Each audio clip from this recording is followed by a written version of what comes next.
This is A.E. Chandler, and we are at St. Bartholomew the Great Parish Church in London, which is the oldest Catholic church in London, and it's named after St. Bartholomew, who was famously skinned. So here's a statue of him holding his skin.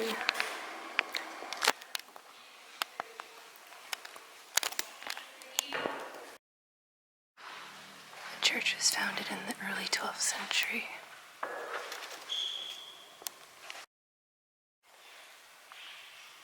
This is the church founder's tomb. He died in 1143, and you can see that some of the paint is still present. These monuments weren't always white, and this effigy of him was done in the 15th century.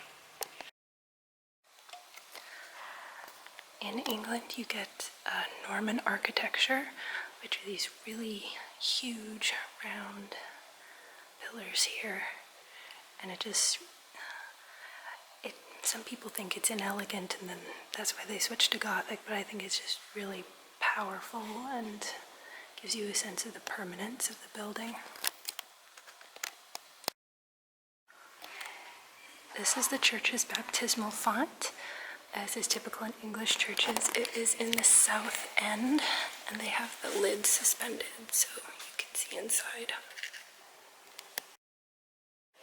So this is the Lady Chapel behind the altar at the east end, and it after the dissolution of the monasteries and the English Reformation was used as a print shop by Benjamin Franklin for a while, but now it's used for religious services again. So there would have been statues of saints in these little alcoves here, but they were taken down during the Reformation.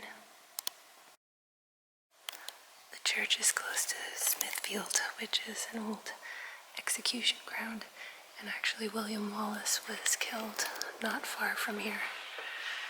And Wat Tyler, after he was stabbed, was brought into the church.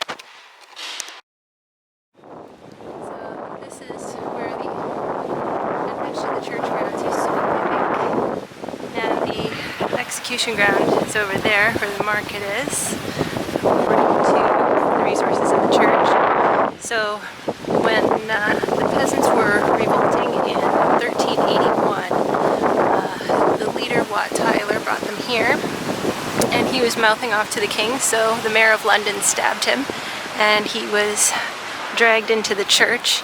He didn't die of the stab wound, though. He got to be executed. This is where the church ends now, but the nave used to go all the way to that half-timber building over there from, I think, 1559. We still have the east end of the church, but the nave is just gone. You can see inside the south transept there where the windows have been closed up. And that's because this was a priory, and when the dissolution happened, all of a sudden it wasn't a good idea to have a priory anymore.